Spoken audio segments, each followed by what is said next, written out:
ಸಜ್ಜನ ಬಂಧುಗಳೇ, ನೊಂದ ಮನಸ್ಸಿಗೆ ಸಂಜೀವಿನಿಯಾಗಿರುವ ಈ ಧ್ವನಿಗೆ ನಿಮ್ಮದೊಂದು ಲೈಕ್ ಇರಲಿ.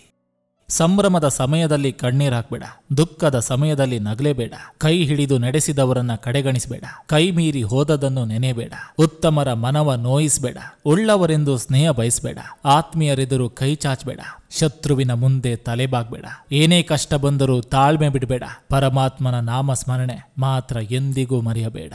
ಹೃದಯದಿಂದ ಸ್ಪಂದಿಸುವ ಸಂಬಂಧಗಳು ಹೆಚ್ಚು ಮೌಲ್ಯಯುತವಾಗಿರ್ತದೆ.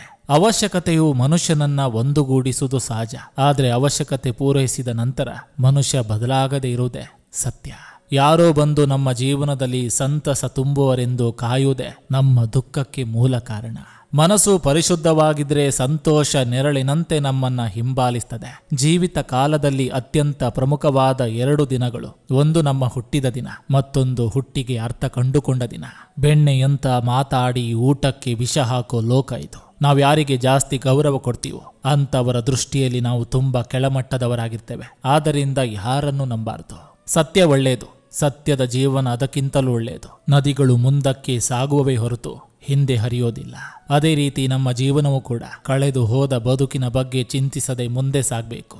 ಒಳ್ಳೆಯ ಮುಖಗಳ ಪರಿಚಯ ಎಷ್ಟು ಬೇಕಾದರೂ ಸಿಗ್ತದೆ, ಆದರೆ ಒಳ್ಳೆಯ ಮನಸ್ಸಿರುವವರ ಪರಿಚಯ ಸಿಗೋದು ನಮ್ಮ ಅದೃಷ್ಟದಿಂದ ಮಾತ್ರ.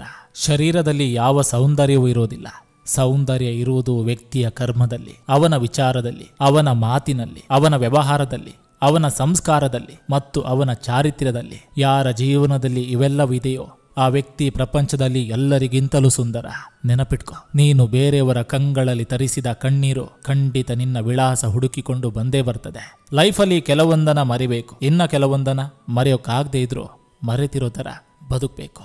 ಸಜ್ಜನ ಬಂಧುಗಳೇ, ಇದು ಇಂದಿನ ಸಂಚಿಕೆ ಅಂತ ಹೇಳ್ತಾ, ಎಲ್ಲಾ ಕಡೆ ಸಿಕ್ಕಾಪಟ್ಟೆ ಮಳೆ ಬರ್ತದೆ. ಚಿಕ್ಕ ಮಕ್ಕಳು ನದಿಯ ಕಡೆ ಹೋಗದಂತೆ ಮನೆಯವರು ನೋಡ್ಕೊಳ್ಳಿ ಅಂತ ಹೇಳ್ತಾ, ಈ ಸಂಚಿಕೆ ನಿಮ್ಗೆ ಇಷ್ಟವಾಗಿದ್ರೆ ದಯವಿಟ್ಟು ಒಂದು ಲೈಕ್ ಮಾಡಿ, ಜೊತೆಗೊಂದು ಕಮೆಂಟ್ ಮಾಡಿ. ಮತ್ತೆ ಮುಂದಿನ ಸಂಚಿಕೆಯೊಂದಿಗೆ ಅತಿ ಶೀಘ್ರದಲ್ಲಿ ನಿಮ್ಮನ್ನ ಭೇಟಿಯಾಗ್ತೇನೆ. ನಿಮ್ಮೆಲ್ಲರ ಮನಸ್ಸು ಪ್ರಶಾಂತವಾಗಿರಲಿ ಅನ್ನೋದು ಈ ವಾಹಿನಿಯ ಉದ್ದೇಶ.